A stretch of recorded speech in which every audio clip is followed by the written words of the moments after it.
to present on a topic like this because there is so much information out there and so many talking heads about SEO. And there are some people that are more conservative, and there are some people that are more extreme. And there are some people that are experimenters and they keep posting things about, hey, I use this and I found that, 5,000 prompts about this. And it can be a very difficult time right now to get a handle around what should I listen to, what shouldn't I, and what should I do now, basically, with my strategy. So I was anxious to get this presentation scheduled. I think we only promoted it for a little over a week, but I was anxious to get the content out there and shared with the community because I think it's an important time to kind of wrap your head around what's important. So my goal today is to demystify AI optimization to some extent because a lot of the content that you're going to start seeing in the webinars you're going to start attending are pretty high level, complicated strategies for optimizing for AI. And you really want to get your brain wrapped around how it all works at its core and start there before you start really getting information overload on those other strategies. A big thing right now is just don't panic. It's a good thing. Um, Really, right now, a majority of people online are still finding services and solutions with traditional search. So if you're relying on organic SEO or pay-per-click or other traditional search advertising, you're probably still going to be fine for a while longer. But we are going to go over why it is important now. We're going to talk about ranking factors, visibility tracking that exists now, and then I'm also going to spend some time talking about how do you explain AI optimization when I say AI optimization to leadership and stakeholders because traffic in terms of the vanity metrics a lot of experts call it in terms of number of visits to your website are going to go down because of AI. And it's not necessarily going to mean that SEO or AIO is less effective. It's just some of the metrics and the ways that you're tracking things are going to need to be a little bit different. But you do need to be prepared for that so that when you bring those traditional reports to your leadership, they're not going to be like, what the heck are you doing with you and your agency? Our traffic's going down.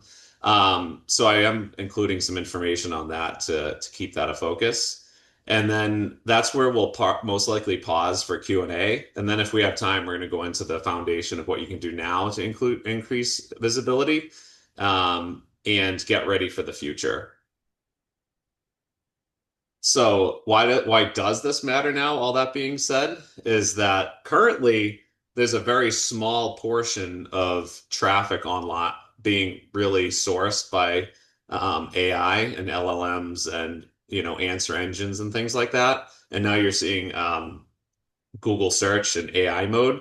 So right now it's a very small portion of overall traffic, but it is expected to grow exponentially. So that's partly why it is so important. And this source here is SEMrush, and they're predicting that by 2028, AI searches will take over traditional search. So it's always better to start sooner than later on things like this and establish your rankings.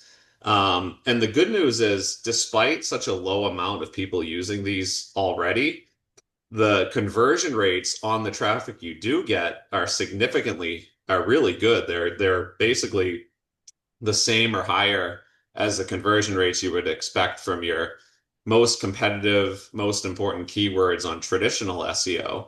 One of the stats from this SEMrush article said they're about 4.5 times more, about 4.4 times more valuable than traditional search visitors. And maybe that's even more because from what I've seen in my own experience and clients, when you do get a lead from ChatGPT or one of these other tools, they're really coming in through your website already educated and they've already done their research and they're really a lot more committed to buying with you or making a decision because they've already prompted and come back to your company a number of times to feel like comfortable with making a decision. So that is partly what is great about it. And over time, it's just going to help your best customers, best clients, all your patients find you a lot more easily than having to dig through pages and pages of search results and multiple new searches like they have been traditionally in the past using very broad, quick words and phrases and things like that. All right. So before we move on from that, anything you want to add on or ask about, Anita?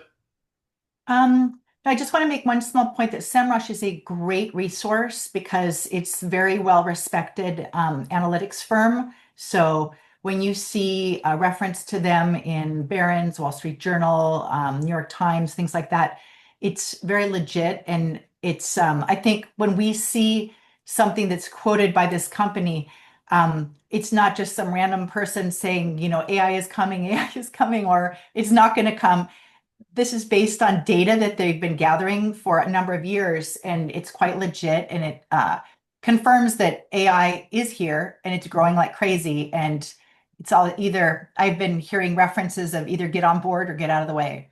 So, Yeah. this opportunity to learn how to harness this as opposed to be afraid of it or feel in denial that it's not going to be an important factor. Yeah, really, you want to embrace it. And that was partly what I wanted to build into this presentation is I've been watching so many webinars and reading so many articles and following SEO influencers, and there's just so much information out there. So a big part of what I built into this presentation is at least gathering the consensus across all of them and what at least they are somewhat saying and distilling it down to this presentation and saying, okay, what do we actually want to focus on and care about now? And SEMrush is a great example. I mean, their whole business model is built around traditional search and keyword research and things like that. And they're really going all in for the future too, because they're going to be out of business if they don't. So it's definitely a whole different approach. So that's that. So let's talk a little bit about AI search ranking factors. And I did add the caveat for now. That's a big part that of something that I wanted to really mention over the course of this presentation is a lot of this is for now. And the biggest thing that gets me frustrated when I see the different influencers and people on the online is the people who seem to know what they are talking about are cautious and making recommendations based on the now. And I think that's a good way to go about it because there are some things that a lot of things are going to change. I said before, it's a very small amount of people using the AI to even find services and solutions. As it grows, obviously we're going to get a lot more business and visibility on those, and the traffic you do get from those are convert at a higher rate. So it's all at the end of the day, it's all great for business. But it is important to say for now, because I see experts on there and they're saying, oh, I'm like bragging about how they've figured out the top 500 prompts for certain businesses. And I'm sure that's important for short-term gains right now. But the reality is, as millions and millions of people start using these, all the prompts are going to change anyway. And in addition to that, all the users are going through a big learning phase right now of how to even use AI to find things.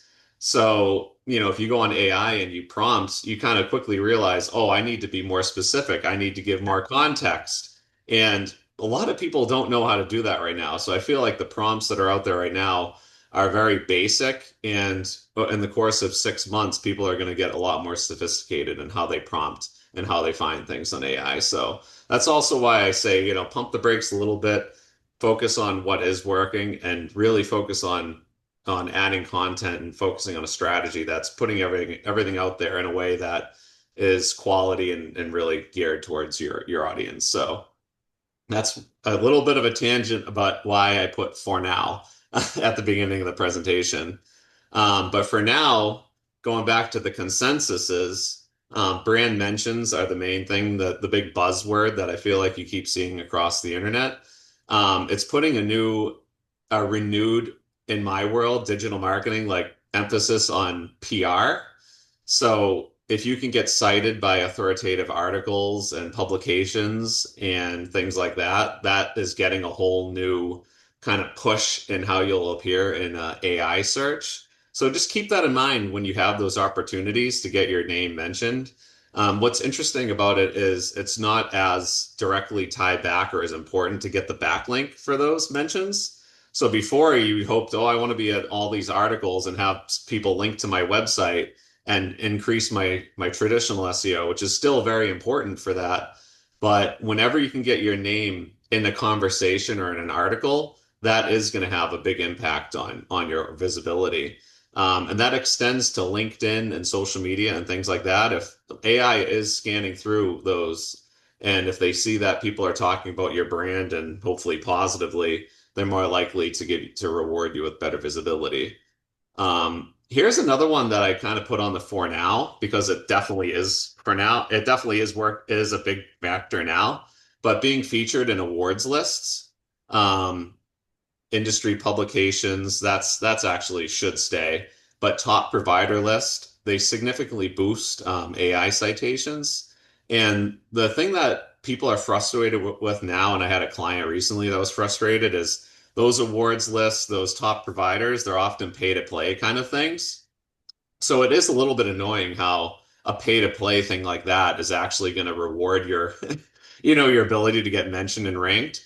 But if you do, start prompting AI for these different types of searches, it is often referencing top provider lists for better or for worse. So we had a CDMO client that saw that and she was kind of like, we don't do that. That's not us. And like, well, you don't have to do it, but it is a factor right now and something to consider. Um, Also, quality, originality, and expertise is a big ranking factor, and that's certainly something that you should strive to to achieve anyway. But it hasn't always been the case on websites and SEO focused kind of programs where before it was just all about as many keywords, as many topics as possible, increase your ranking. Now it's a lot more about originality and quality and expertise and it's becoming harder and harder to stay committed to that with AI and different tools. You really need to slow down and focus on what you actually should be writing about and publishing and putting out online to bring in the right types of business and traffic to your website through all the types of searches.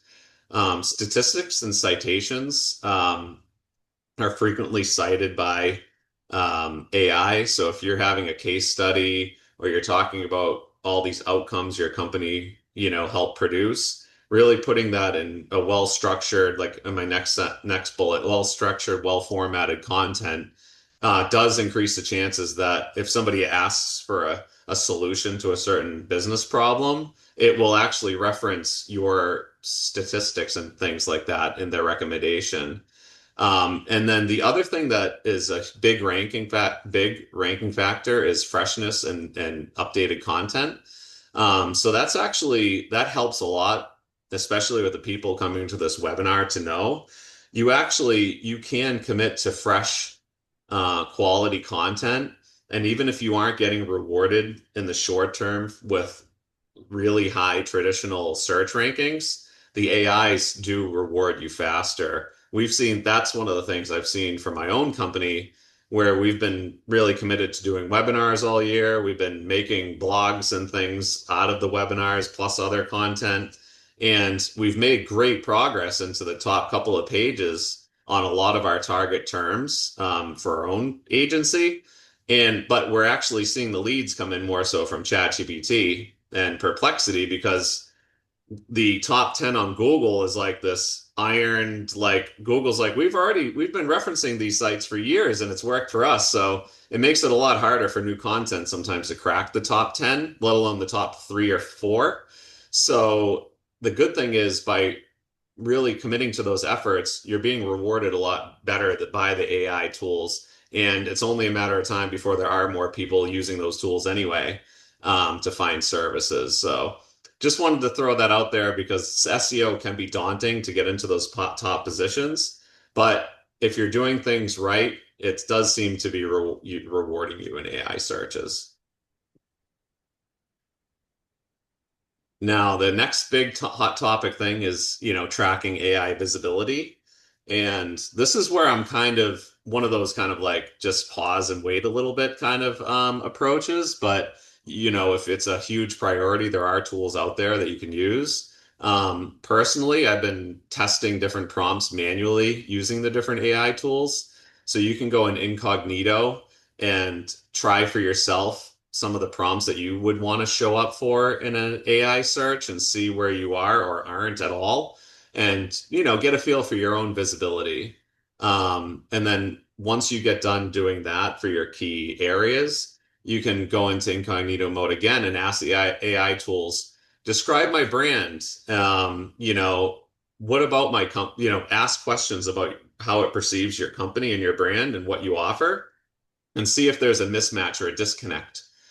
It will really, one good thing about ChatGPT and these other tools is it will actually give you pretty good feedback on, I did it with my own company. I'm like, hey, I'm Donato. I own this company. Like, how come you didn't recommend me for this? And it will actually tell you and give you instructions on what you need to do to improve it. So, you wish Google used to do that over the year, would do that, but they don't. It's always been this, cat and mouse game of guessing and trying and seeing what happens, whereas AI, for now at least, is making it a lot more clear, and you can use the tool itself to get some good ideas. Um, Donato, excuse me for one sec. What is incognito mode? I'm not familiar with that. It's just particular all the tools have it. It's a way to go in and do a fresh search on ChatGPT or one of the other tools and make it so that it's not pulling from previous conversations or memory, so that you're getting a more of like a fresh, un unpersonalized result in general. And the good thing is with this visibility testing and trying to get it, I just started paying for SEMrush's visibility tool, and it's pretty useful. It does give you some good insights, but it it didn't give me a whole lot more than what I already had found out manually doing these types of things. So if you want to save yourself $100 a month for now, until SEMrush or one of these other ones improves their software, it's probably worth waiting in the short term for that. Okay, But that's thanks. what it's just an ability for you to search without it kind of, I know a lot of people in the past when they do a Google search, they're like, oh, I'm only coming up on this one because it knows who I am. It's kind of a way to do it without that being affected. Okay. Um, Great. So the other thing you do is just track the AI driven results based on your prompts. This was from another webinar, and it's a really cool idea because a lot of companies are starting to add a "How did you hear about us" box to their websites. Remember, you used to see those all the time, Anita? Mm-hmm. Yeah. Kind of stopped doing that at one point because it's just like we kind of just knew from Google Analytics and other tracking methods how did you hear about us for the most part, unless it's a referral from a colleague. But adding the how did you hear about us is one way that marketers are, seeing ChatGPT and seeing Perplexity and and different platforms to know that, okay, we are getting leads from these AI, and what does the lead quality look like, and what is it leading to? Because that is a common way, and what we're seeing with a lot of these AI things is it will increase people coming to your brand directly instead of from a Google search. Often they'll kind of learn about your company on the AI tool, and then when they're ready to make a buying decision or learn more, they'll just go to your website directly. So it's good to have that tool on there. Okay, so when you say that you know that this lead came through ChatGPT or Perplexity, it's because somebody checked, how did you hear about us in Yeah. AI, or did you have a different way of doing it? No, it's because they've basically the lead self-reported. Okay, Also, during the sales calls, some of the salespeople will ask, "How did you hear about us?" And then they'll update it to the proper method. okay. And then also, when you are doing these tests for different prompts and trying to understand how your company is being perceived, you will want to do it with the different tools, Google AI mode, Gemini, ChatGPT. It's good to kind of do it across them all and get a feeling for, is there a consensus, or are there any that you're stronger on or not as strong on? So that's where if you are going to really dig in and try to compare across them all, SEMrush does have that tool for $100 a month. For me, I'm already paying so much for SEMrush that another $100 is just, that just is what it is. They just can't keep seeming to find new products that I want to pay for, but they are all very helpful to me and my clients. All right. Now we're going to talk a little bit about why top visibility matters in AI search. And, a lot of these AI programs only often show three to seven results, depending on what you ask it for. So it's especially important to make sure you have top visibility. Otherwise, you're nowhere.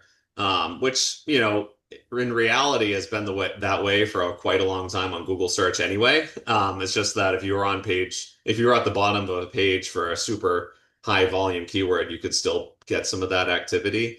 But if you're not in that top 3 to 7 on an AI search, then you're really in trouble. You need to kind of see what you can do to get into the conversation. And quality, relevance, and freshness can still earn you a spot. So that's another thing I just like to highlight again. And something that some people are noticing on, especially on ChatGPT, is that when somebody queries something or prompts it for an answer or a solution, a lot of the results that it will reference and mention in that response aren't necessarily on the first page of Google. They could be on page 2, 3, 4. So it helps you to know that even if you're producing content that is not necessarily skyrocketing to number 1 on Google, that content is still being referenced by some of these AI chats. All right, finally, we're getting to the explaining SEO to, AI SEO to leadership and stakeholders, because it is ultimately going to be a challenge to really get them. There's a couple different scenarios. There's one scenario where they come and they say, "Why is our website traffic down so much? Why are you not doing what you're supposed to do?" That's the other thing you worry about. And then the other second one is one of these leadership using ChatGPT to just test it themselves and then complaining about why you don't have visibility. So those are just two quick examples, but we did put some into a table here. So we had on the left side how it's often seen now and how it should be seen. So the first one goes to what we were just talking about. We're losing traffic to SEO. We're losing traffic from Google SEO, but really AI search visitors are worth more, and they're ready to buy. So you could explain to them that, hey, we're bleeding clicks and impressions. Well, probably not impressions, but you're at least losing clicks for terms and solutions and content that's being referenced by AI, which is still very valuable to be in the conversation. And then the people are coming at a later date to convert because when they're more worth the visit. Does that make sense, Anita? Yeah, I think that does. Yep. Yeah, it's not that people are not consuming that content anymore. If you were getting the traffic before, it's just that they don't need to click on it anymore. They're getting that information earlier on in the process. Ideally, they're seeing your brand name and you're getting credit so that you're building your brand through that content, and people are more likely to find you further down the line. Also, and from what I've seen, if you aren't still covering all those topics and content, you're not as likely to get referenced for the most high intent, high quality terms that you do want to get referenced for because you have not demonstrated a comprehensive approach to that topic. All right, now it's AI search isn't mainstream yet. We can wait.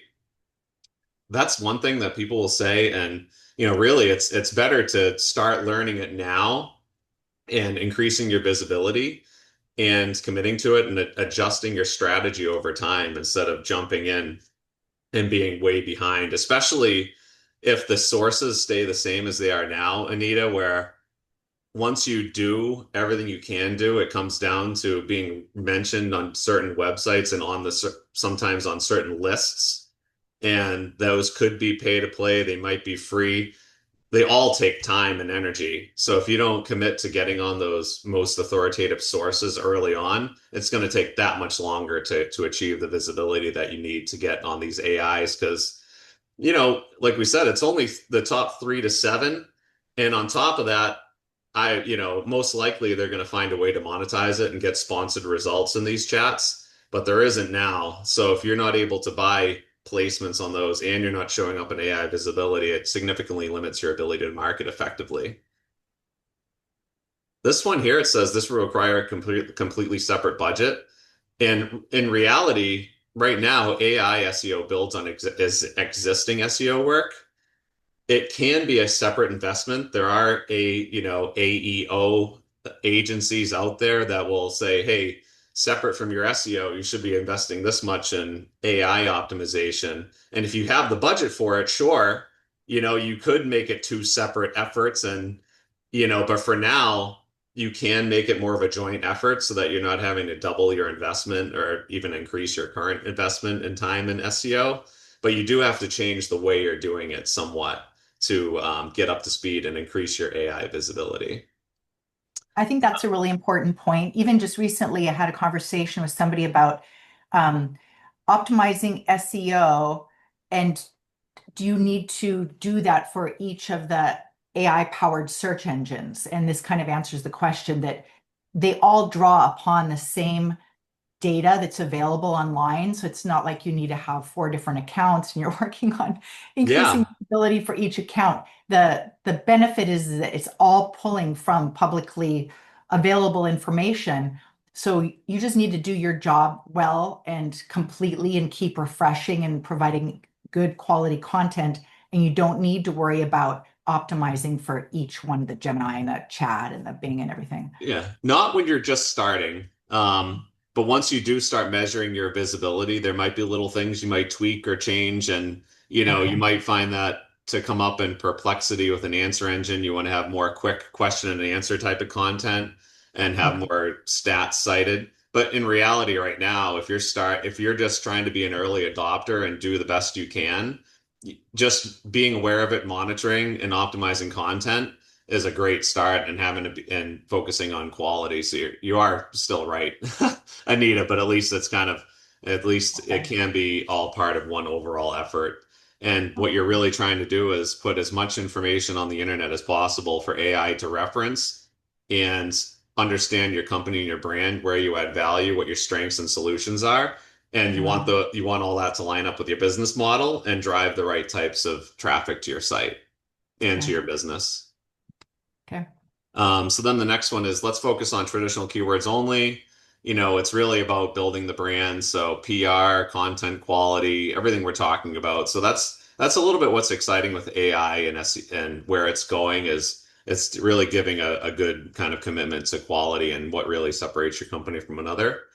And then the biggest one that people are seeing now that's causing a lot of stir is the drop in Google clicks means your visibility is down, but it actually doesn't. If you're able to go back to leadership and say, hey, we're not getting this broad click anymore, but we're still highly visible in these AI platforms, and that's why, instead of it being resulting in a click where it did in the past, it's getting shown in a Google AI overview, and this is why there's still value to it. That's why it's an important thing to focus on that. And then you can clearly demonstrate, hey, for all these bottom of the funnel, middle of funnel terms, our traffic is the same, or sometimes maybe it's even up depending on what you're doing.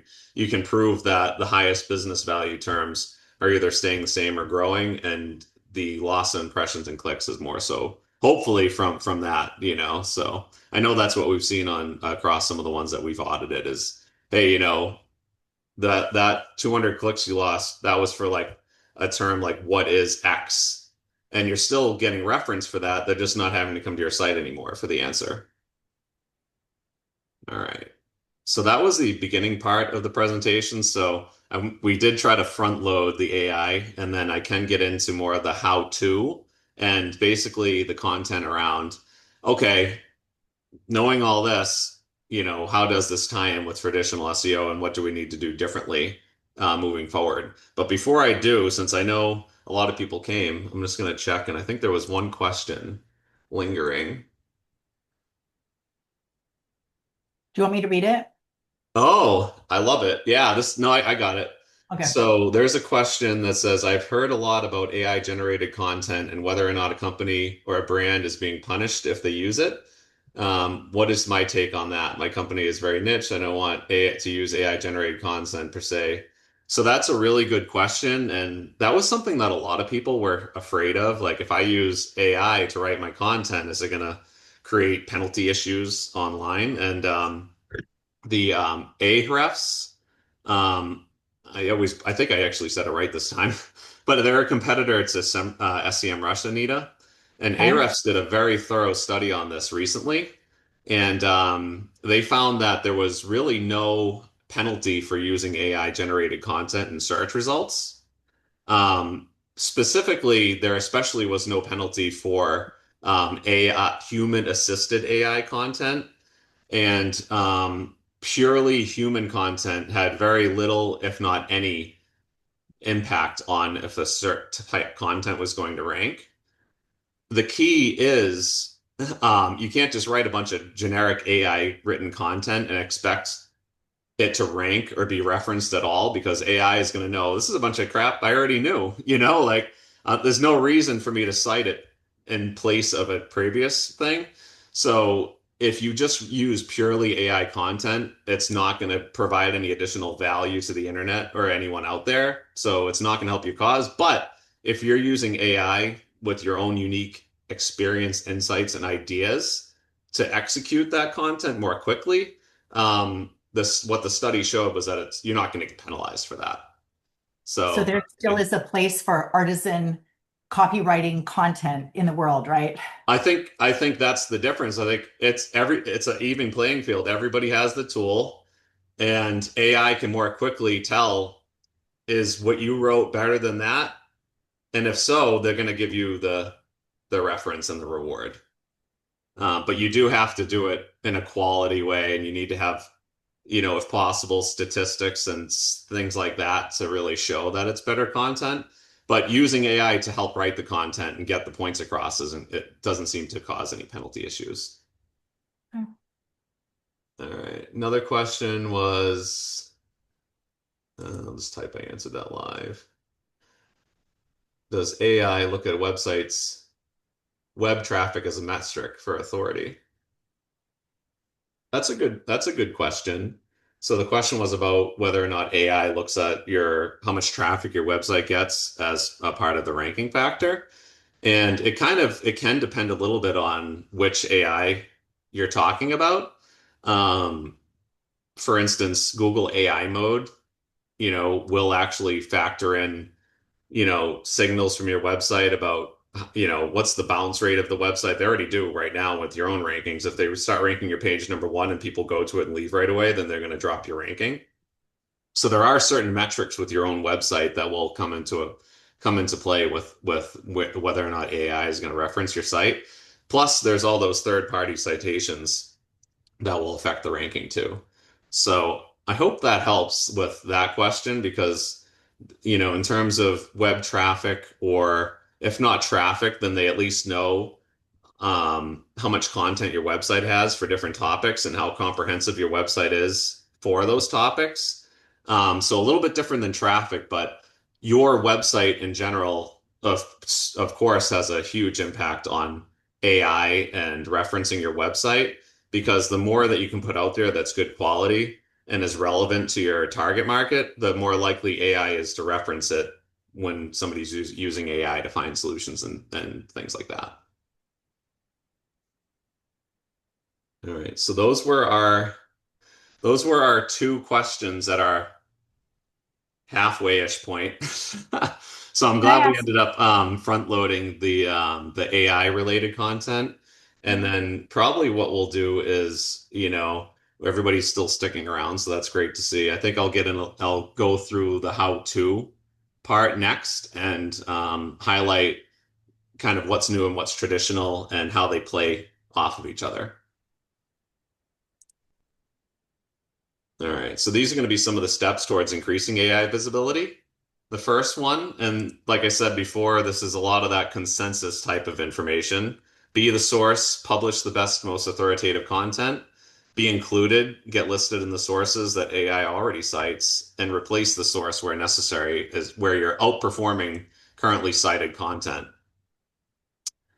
Let's see, I must stop and reshare because I have something on my screen that's annoying. There we go. So being the source is where you'll publish a case study, a white paper, extensive blog post, and that becomes the source when people are searching for kinds of things. Being included is where, for me, if I search like best website design company in the world, like what is actually when AI gives you a list of the however many companies, like who are they, what are they basing that off of? And then you look on the right, and some of those sources will be, review sites or whatever that I should try to get on. But then some of them will be competitor websites or places that I just will never be, basically. And then some might even be competitor articles where And that's where you can say, okay, based on those articles, how do I make something that's better than them and get it and replace that source? So that's one way to increase AI visibility when it comes to analyzing current results. And how do I kind of get into that conversation to either be a part of that, what's already in there, or replace it? Or, one of the interesting strategies I heard of being the source is if you search for something specific and you see that all the sources are written articles, it then can give you an indication that wow, there must not be a video that answers this problem. So I'll make a video on YouTube, and then my content will be the video source to go along with that topic. Donato, quick question Yeah. about sources. Do the AI-powered search engines differ in how many or how they cite sources? How are you supposed to know? What was the question? In terms of sources, so do the AI-powered search engines differ in terms of if you look something up and then do they all provide sources, or do certain search engines like Bing or Gemini provide more The sources that you ones that can I've go used and to? that I've tested, they all provide, links to the sources so that if you ask it a question and it gives you an answer, there's a box somewhere that gives you a list of why the sources that help to generate that answer. Okay. Otherwise, you should be requesting the sources if it doesn't Yeah. already, right? Yep. Yeah, but they're pretty good about now about linking Okay. sources and things like that. So that's where you can kind of do some of your own research to figure out what the current sources are. Okay. All right. So a little bit of what's changed with SEO is really the overall content strategy. Kind of really, and you're hearing a lot about this with the, make it more intent focused. So really, it isn't just about keywords. It's about what are people really asking in sales conversations and other areas, and how can you produce written blogs, video, or even videos or case studies or success stories in line with that intent, and when somebody does do a prompt or a search, what are they really trying to get from that, and how can you produce content that matches that intent? So traditional SEO is still the foundation because you at least want to have content that's catered towards the highest, most important keywords relevant to your business. But then as you expand your ongoing content strategy, it can be more in line with that intent and not so obsessed with what keywords you're using in every single article. We already talked about becoming the source, and the benefit to all this with this content strategy is there is that multi-platform benefit, where if you produce that high quality and you use traditional SEO keyword research as your base, you should be able to see, expanded SEO on traditional search as well as showing up in the AI searches. So that's where the two are playing off of each other really well right now. And like we said, Anita, you could go and have a whole dedicated strategy to both sides, but most of our clients, even the ones that are in slightly bigger companies, don't have the bandwidth or the budget to do both. So right now, you got to make the most of it and do something that's going to have that multi-platform benefit. So just talking a little bit about understanding the search intent, you kind of can group this by the stages. So I used a scoliosis client as an example where maybe somebody starts a prompt and they're just saying, "What is scoliosis? What causes it? What are the symptoms and signs?" So this is very early on and they're learning about the condition. And now they get down to, okay, what are some of the non-surgical treatments? What are the best exercises? Should we do a brace, or, what are the surgery outcomes?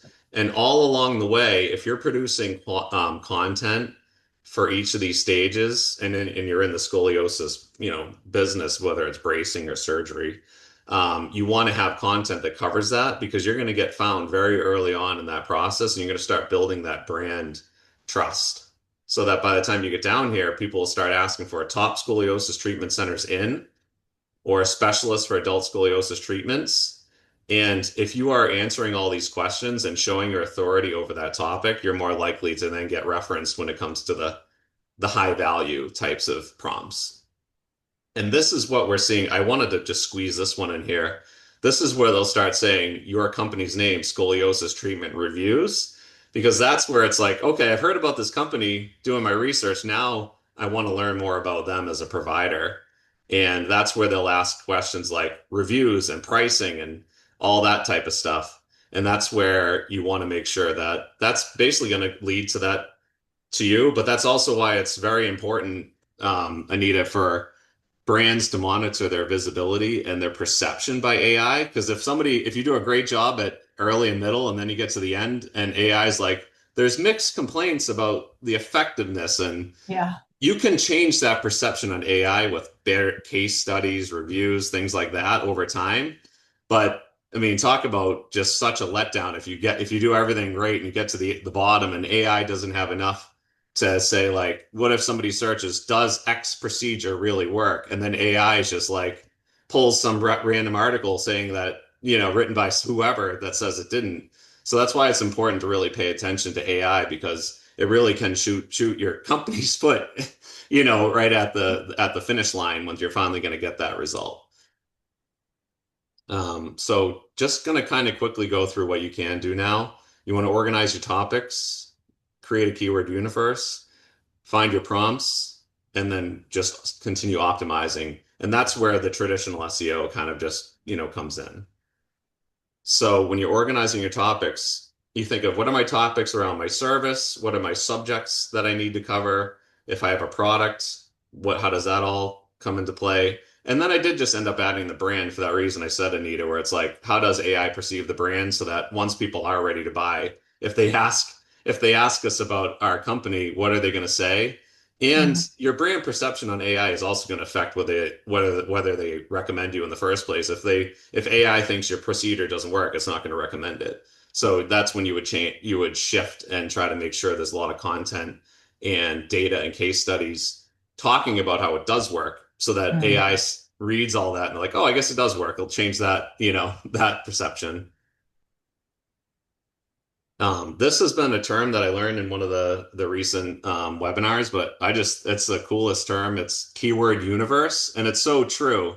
So when you go into traditional search, I use SEMrush. You try to find every keyword and phrase possible related to those topics, and then from there, you're going to start going through.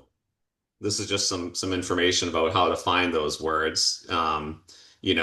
Do some internal research, check what you're ranking for currently, look at your competitors. But that's when you're going to kind of go through and cluster all those keywords into topic areas. So for one topic, I gave a quick example for scoliosis, where in the middle, the highest level topic is we really want to get people, if they ask about scoliosis treatment, we want our company to be the answer for that. So then you start thinking of out of that keyword universe, there's tons of people searching for scoliosis and what's the cure? There's probably like 15 different keywords of different ways of saying like I'm interested in is there a cure for scoliosis?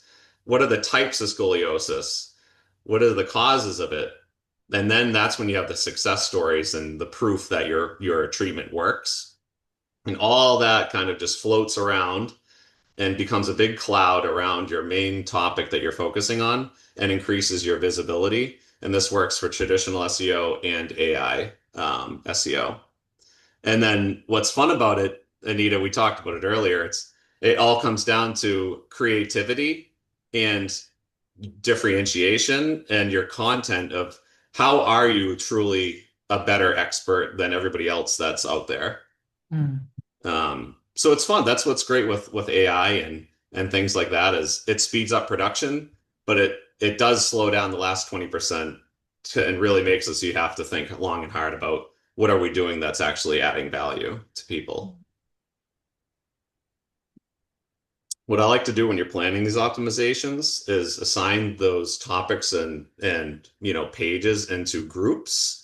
And that's how, because basically sometimes when you do this, you end up realizing you have a long way to go. You might like when we did our own SEO, Anita, earlier this year, I think Mhm. we ended up realizing we needed 25 pages added to our website this year, which is kind of a lot for a small company like ours. But it's just one bite at a time, and you do it slowly with quality. And then what I like to do is work my way from the bottom up. So if I Mhm. go all the way back to the intent, if I back here, I like to work my way from the bottom up. So basically, I want to make sure that my highest level types of terms and topics are covered so that it's actually high value because for my landing pages, for traditional SEO, those highest terms we want first, then we want middle next for that middle area. And then some companies don't even bother if it's hard enough to get the content where you need it for high and middle, then you can live there. But realistically, you do want to try to cover all three. And now if we keep going, that's just a little bit of an idea of how do you how do you eat the elephant, I guess, is the way to describe it. But you work in order of priority and effectiveness for your company. Talking a little bit about content creation, building off one of those questions. Original content is key. Your experience is what sets you apart. So that's why using AI isn't going to kill your ranking because as long as you're clearly demonstrating that you have a unique expertise and perspective on a topic, you're going to get rewarded. You do want to use AI without losing your voice. So you do want, if somebody actually does land on your site, you do want it to be worded and explained in a way that's going to resonate with people. Um, and really winning by adding value is the biggest thing. You need to make sure that you're doing it in a way that is better than the existing sources. Otherwise, AI has no reason, and even traditional search has no reason to outrank you over anyone else if you're not delivering a higher value page or resource or answer for a certain question or topic. Once you get all this done, you can track progress. So we talked about tracking on AI. Tracking on traditional search is fairly easy with SEMrush. You set up the words out of your keyword universe, grouped and tagged, and you track out of all this content I'm producing, where are we seeing major gains? Where are we seeing any gain? Where are we seeing drops? And it really helps you understand, when you need to go back to certain content pieces and improve them further. Because you might Mhm. come out with a blog or a new informational page that gets to the, page two or three, but if you go a month and you realize it's kind of stuck or going down even, then you'll say, okay, I need to go back into that page and improve it, add more case studies, add more content around it. Maybe just write around the topic and improve your ranking that way. So would And you then say that, mhm. pardon me, would you say that the SEM Rush then is currently your best suggestion for, small to medium-sized companies to use to have a dashboard to see how you're doing? Yeah, I really like it a lot, and it's fairly reasonably priced, in my opinion. And there's you can also track ChatGPT and Google AI mode using that now. Okay. And there's an AI visibility toolkit you can use. There's also Moz, M-O-Z, that does a similar feature set, and I think it might even be a little bit less expensive if it was like an in-house and you're only managing one site. So I think it would do a lot of the same things. They probably do have a AI tracking, I'm sure. Um, Okay. or if you engage a partner like us, we pay for that subscription and it's just included in the service. But yeah, I like some Rush, but I think Moz does a lot of the same things. And then if you're really strapped for cash, using Google Search Console to monitor your impressions and clicks and see where you're getting some new search phrases and topics that you might want to expand on or strengthen, Mhm. then that's another area. Just a quick little tip for people that like to dabble and kind of dig into things. So you can also, export all of your queries from Google Search Console and run them through something like ChatGPT and have that help you identify where you're seeing some traction and some new topic ideas and ways that you can expand on that as well. That's a great idea. Thanks. Yeah. And then, yeah, really just try to update things quarterly, monitor your rankings and your improvements. Because like we said earlier on in this presentation, the freshness of content is a huge factor on AI.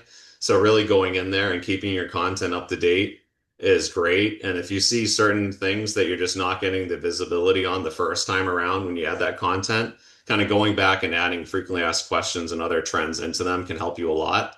And then just monitor for changes in results in traditional search and AI results and adapt accordingly. Just like, you know, when we do this presentation again in the fall, probably later fall, we'll have a whole bunch of new things and ideas added into it with new softwares and tools and other things that are, coming out as well.